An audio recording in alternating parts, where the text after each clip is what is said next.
Well, welcome to the Cinnabar. Now, if you watch the channel much, you know we enjoy shooting our lever actions and an occasional revolver, and even from time to time a slide action rifle. But every once in a while a guy gets a hankering to shoot a scatter gun. So today we've dug way back in the family vault and pulled out a group of slide action Winchester shotguns.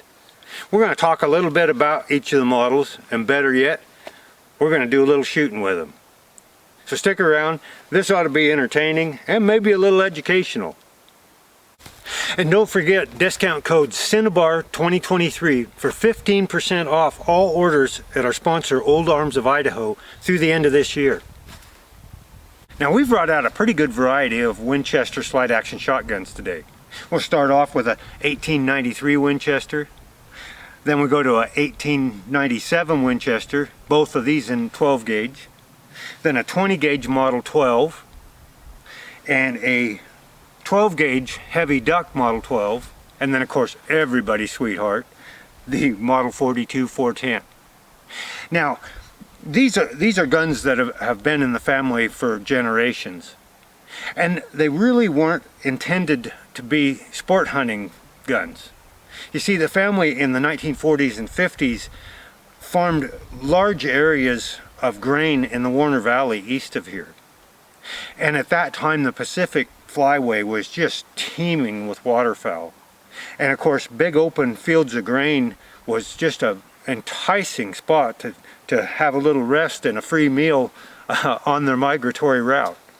So these were among a stable of guns that were used to basically protect the crops, and of course they put a lot of food on the table for both the family and all the neighbors in the area as well. But when the farming ceased in the 1950s, these guns were pretty much just retired. So we're way past due to get these things out and put them through their paces and see how they operate after all this time. These are guns with quite a little bit of history, and they've seen the skies just dark with waterfowl in the past. Now, shortly after the Winchester-John Browning partnership began, with a successful introduction of the single-shot 1885 rifles and the lever-action 1886 rifles, Winchester really wanted to break into the repeating shotgun market. Now, they'd had some limited success with some imported double-barreled hammer guns, but they really wanted Browning to design a lever-action repeating shotgun. Now, Browning really preferred the idea of a slide action shotgun, but Winchester felt like their whole image revolved around lever actions, so they insisted on Browning designing them a lever action shotgun, and that's what he did, and that's where the 1887 shotguns came from, and then the updated version 1901s, and they met with limited success. I think 75 or 80,000 of them were built, but Browning never gave up on the idea of a slide action shotgun, and finally Winchester gave in and told him go ahead and design us a slide action, and that's where the 1893 slide action Winchester shotgun, the first of them, came from. Now of course 1893 is just before we get into the transition from black powder to smokeless powder, so these were actually a black powder design, and shortly after they came out, then smokeless powder cartridges became available, and we were getting people shooting smokeless powder through these black powder guns. And so they didn't last very long before Winchester upgraded them to basically the same design but in a smokeless form in the 1897. Not only did they take the 1893s out of production, they recalled them. Basically, if you had an 1893 Winchester shotgun, you could send it back to Winchester and they would give you a brand new 1897. Now most people think that was just because of the issue with this being a black powder designed gun, but there's another issue, and it also revolves around the ammunition that was causing problems for Winchester. Now remember, in this era we had these old paper cartridge shotgun shells, and they weren't very good, especially if out in the field they got a little wet and got damp. They wouldn't be very reliable, and a lot of times they would kind of delayed fire or hang fire. So you pull the trigger, click, and then shortly thereafter the cartridge would go off. So, you know, we're kind of conditioned. If we're working slide actions, we pull the trigger, and then we work the action. Especially if you're in the field shooting at waterfowl or whatnot, it would be very easy to pull the trigger on a dud, eject it, and then the shell gets out about here and goes off. And that's what they were finding in the field. It wasn't rampant, but it was happening enough that it was a real problem. So between the issue with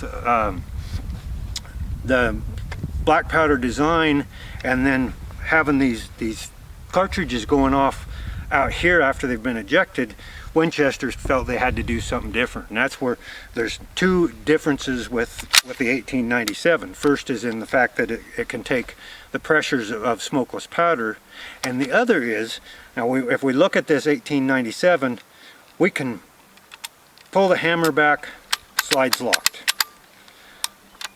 Hammer down, slides unlocked. Okay, so that's what we can fire or pull the trigger, hammer goes down, and we can instantly eject that shell. Now what they did differently in the 97 is that, here again we have the hammer back, slides locked. Put the hammer down, slides still locked. Okay, you have to get recoil in order to unlock that slide and jack that cartridge out of the chamber. And the way they do that is there's a little spring back in here, and while we can't pull it back until we push that forward, or on recoil it's going to push that forward for us, and then it opens up. So those are the two differences between the 1893 and the 1897. The other difference is just in the length. Now these were, the 1893s were a 2 5/8 inch cartridge, and the 1897s were a 2 3/4 inch cartridge.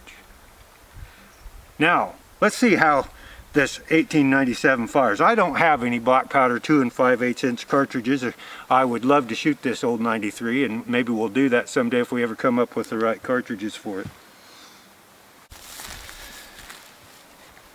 Alright, so this one's got the plug in, and so it'll only take 3 shells. We got one in the chamber. We'll put a couple more in, and I suspect this is the first time this gun's been shot since the 1950s. Let's see how she does.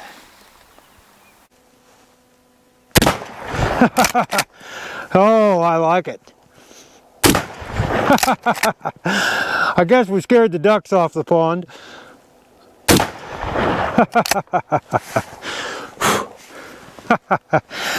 Ah, great old shotgun. Now the Model 12 is just basically an updated version of the 97. T.C. Johnson took Browning's design, kind of updated and sleeked it up some. We've got an internal hammer now. We've got a safety button here on the trigger guard, an external slide lock here. But basically it's a John Browning design that's just been upgraded. And with this, little changes here and there made it look better, function maybe a little bit better. This became Winchester's really successful slide action shotgun, with over 2 million of these things produced between about 1912 and 1964. Now they came in a variety of calibers, a variety of lengths. This particular one is a 20 gauge, and they actually started out 20 gauge only. Most people don't know that, but they started out in 1912 with 20 gauge, and then they added the 12 gauge, a 16 gauge, and then much later on a 28 gauge version. Now they were typically all takedowns except for the riot and trench versions. Now the riot guns and the trench versions had a shorter barrel, designed for military and police use, of course. The trench guns were very effective both in the 1897s and the Model 12s in both World War I and World War II, and were even used clear up through the Vietnam conflict. The Germans, particularly in World War I during the trench warfare, were vehemently opposed to their use, and even threatened to punish or even execute U.S. soldiers who were found with them, because we had these guns that were designed with a slam fire capability. In other words, you could just pull the trigger and keep working the slide until you were out of shotgun shells. That were very effective, as you can imagine, in the trenches. Not so effective in a sporting environment, but if you're in a trench environment or a riot environment, then of course they would be.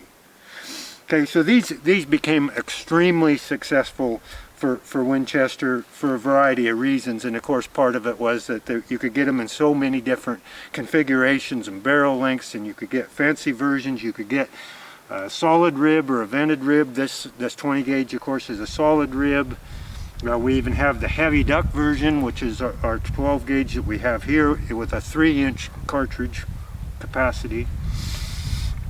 So very iconic Winchester slide action shotguns. Let's see how they shoot.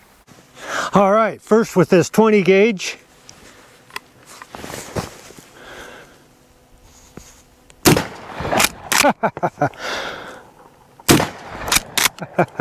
There go the ducks.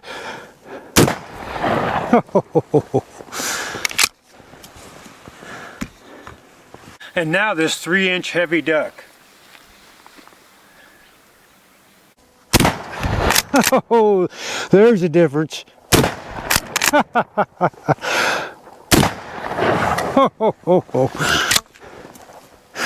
That is a fantastic old shotgun right there. Now, when Olin bought Winchester in the 1930s, they introduced several new models. And one of the most successful was a scaled down version of the Model 12 in 410, the Model 42.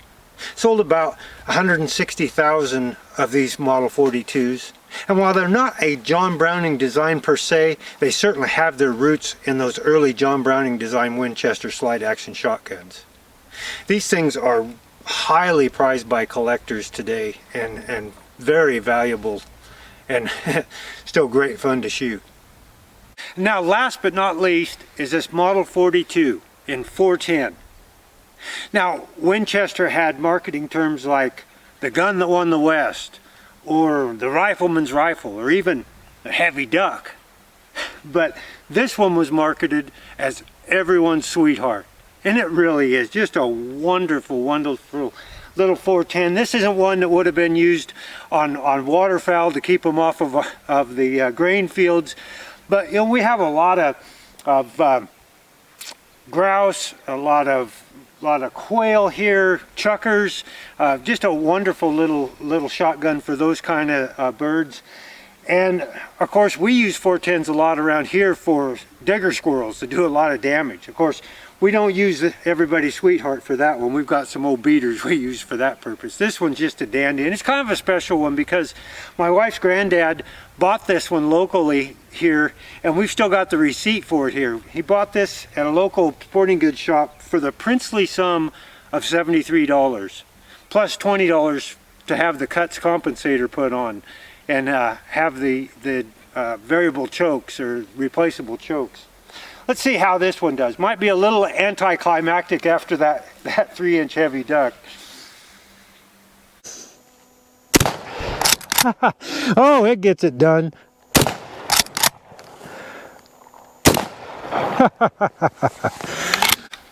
Well, there you have it, folks.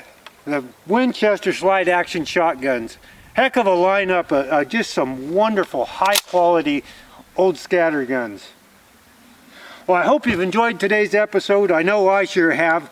It's been really gratifying to get these guns out. We just don't do a whole lot of shotgun shooting here on the ranch, and these were long overdue to come out here and have a few rounds put through them. So until next time, happy trails from the Cinnabar.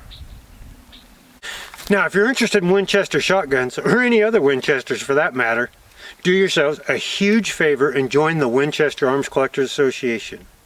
There's just a phenomenal amount of resources and information available to you on all things Winchester.